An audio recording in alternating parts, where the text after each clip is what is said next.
सबका अपना स्वार्थ है।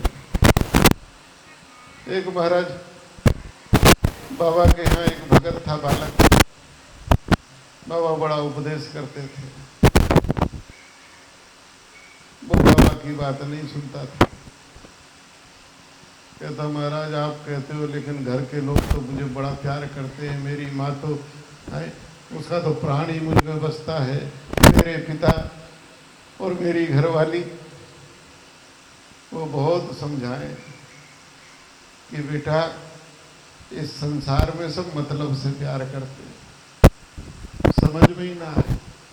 समझ में ही ना आए तो बाबा ने कहा कि देख तेरे को मैं प्राण विद्या सिखाता हूँ, श्वास रोकने की, धड़कन रोकने की, फिर तू तमाशा देखना, तुझे असलियत पता लग जाएगी। उसको सिखा दिया। वो घर में आया और घर में आके अचानक वो मुझे चक्कर आ रहा, लेट गया, सांस रोक लिया, जैसे जैसे बताया था, धड़कन बंद, नाड़ी बंद, घर में रोआ राट मच गया। अरे अभी भरी जवानी में बालक, पत्नी अलग रोए, बाप अलग, माँ अलग, क्या बिल्कुल लगे फट जाएगा कलेजा।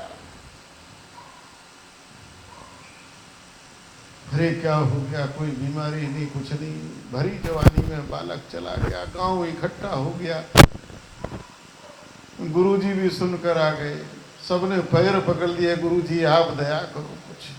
अरे अभी इसका क्या जीवन है? ये इसकी घरवाली कैसे जिएगी, बच्चे कैसे जिएंगे, इस बूढ़ी माँ का क्या होगा, बाप का क्या होगा।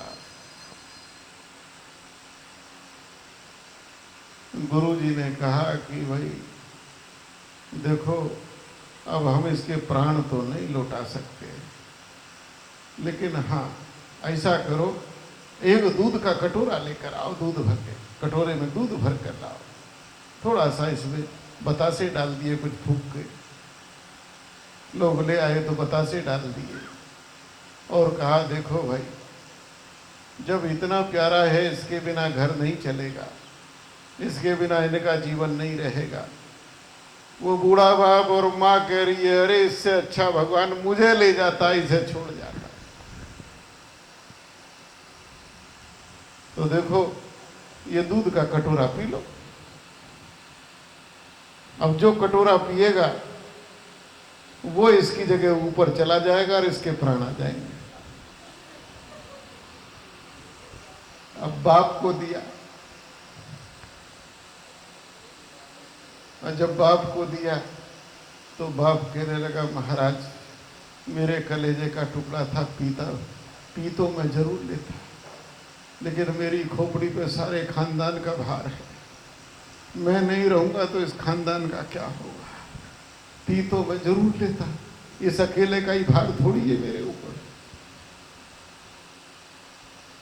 उसकी जो माँ सबसे ज्यादा दहाड़ मार रही थी, उसको कहा ले तू पी ले। अरे महाराज मैं तो पी लेती, पर क्या करूं, अगर मैं चली गई तो इनका क्या होगा।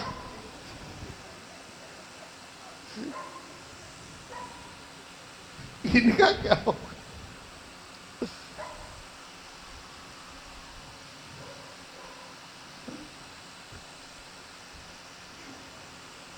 उसको पत्नी को कहा कि तू पी ले। बोली भरी जवानी में ये मरे चाहे मैं मरूं, बात तो एक ही है, ये तो मर ही गए।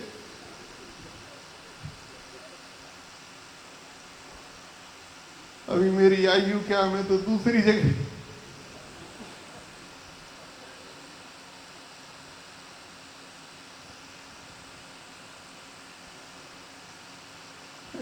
ये छोटी सी बच्ची छोड़ गए हैं, अरे बाप के सहारे थोड़ी जिएगी, माँ रहेगी तो पाल भी लेगी इसको, मुझे इसकी चिंता है। दूध का कटोरा कोई पीने को तैयार नहीं।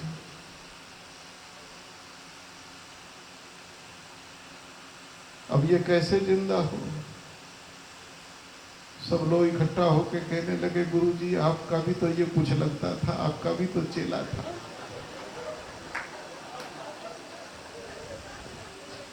अरे महाराज संत जगत में बड़े परोपकारी होते, संत कभी अपने लिए जीते ही नहीं, दूसरों के लिए जीते। महाराज कटोरा आप ही पी लो।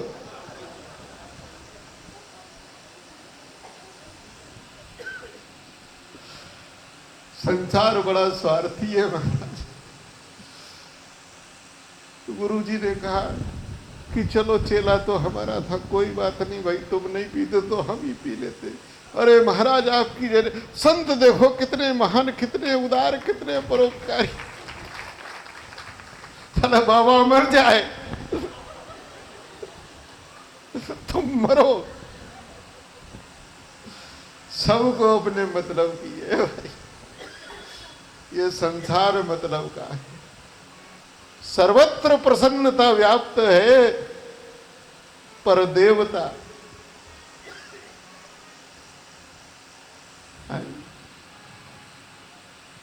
देवता बैठे हैं कि राम जी अगर नहीं गए जंगल में तो रावण को। सरस्वती से कह रहे हैं मैया तुम कुछ करो।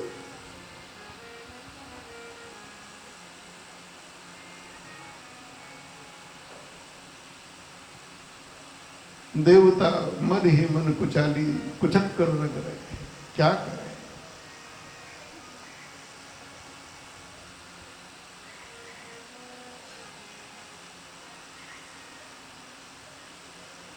सरस्वती जी को कहा है, प्रेरित किया है, माँ ऐसे में तुम ही संकट को टाल सकती हो। सरस्वती जी अयोध्या में आई है। अयोध्या में एक एक प्राणी की सरस्वती जी ये पाती है कि मैं इसको प्रभावित नहीं कर सकती। घूमते घूमते सरस्वती जी को एक प्राणी दिखाई दिया जो अयोध्या का नहीं है, अयोध्या से बाहर का है। सरस्वती जी ने विचार करा ये अवधवासी नहीं है तो इस पर मेरा जादू चल जाएगा। और वो कौन है? वो मंथरा है।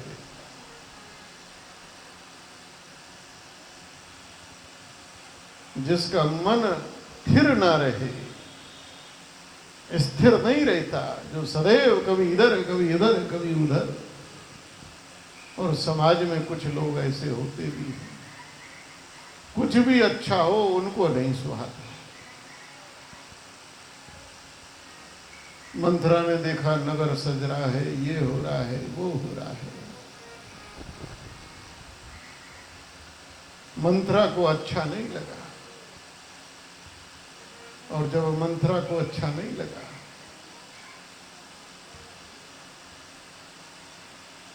तो मंथरा ने मन में विचार करा कि कैसे इसको। कुछ समाज में ऐसे लोग होते ही हैं कि कोई भी अच्छा काम हो, इस अच्छे काम में हम विघ्न कैसे पैदा करें। अगर विघ्न नहीं भी पैदा कर सकते तो मन से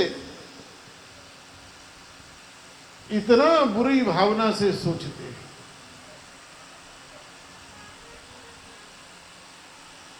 क्योंकि उनको अच्छा नहीं लगता। जिनकी ये भावना होती है उनको आप मंथरा जानो कि वो मंथरा स्वभाव की होती है।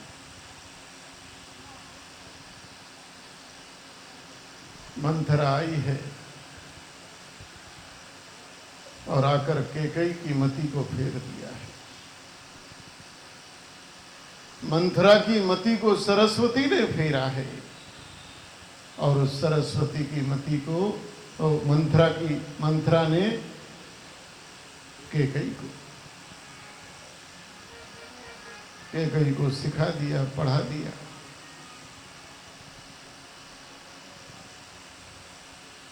और जब सिखा पढ़ा दिया,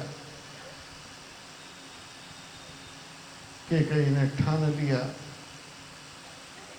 जो अपने जीवन में मंथरा का संग करेगा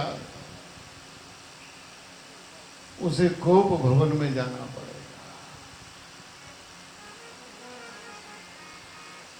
जो अपने जीवन में मंथरा का संग करेगा उसका जीवन कोप भवन में चला जाएगा। उसके जीवन में आनंद नहीं रहेगा, रस नहीं रहेगा और चिड़चिड़ा हो जाएगा, हर एक से लड़ने झगड़ने वाला हो जाएगा, हर अच्छी बात में बुराई ढूंढने वाला हो जाएगा। इसलिए मंथराओं का संग ना करो। मंथरा कौन? जिसे हर आदमी बुरा लगता है, हर आदमी में जो कमी ढूंढता रहता है, हर आदमी की जो बुराई करता रहता है।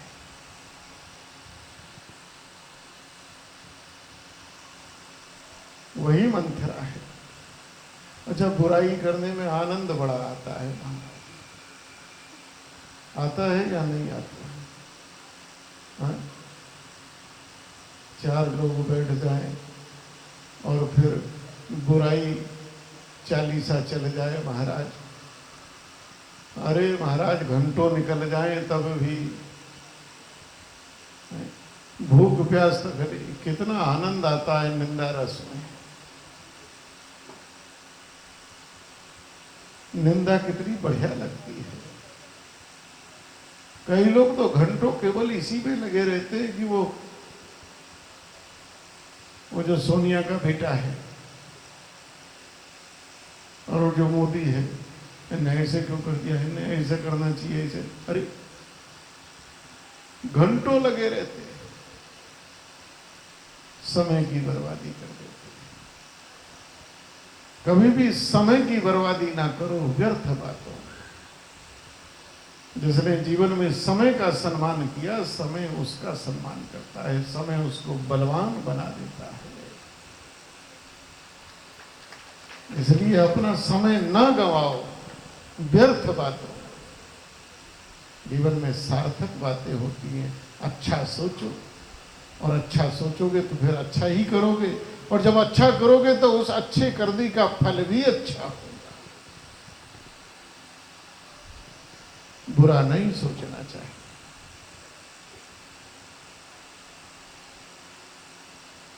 मैं इस प्रसंग की, चूंकि समय अवधि कम है, कल हमको बहुत आवश्यक प्रतिबद्धता के कारण पंचकुला तक जाना पड़ा था। यहाँ से कल दिन में 2 बजे निकले थे और रास्ते में इतनी घनघोर बारिश, इतनी घनघोर बारिश। फिर वहाँ जिस काम से गए थे, हमारे साथ और भी कई साधु संत थे, रात में ही वहाँ से वापस लौटे तो यमुना जी का पुल पार किया और सरसाबा तक सड़क बन रही है, जाम लगा पड़ा महाराज। पैदल निकलने को रास्ता नहीं और ऊपर से बारिश हो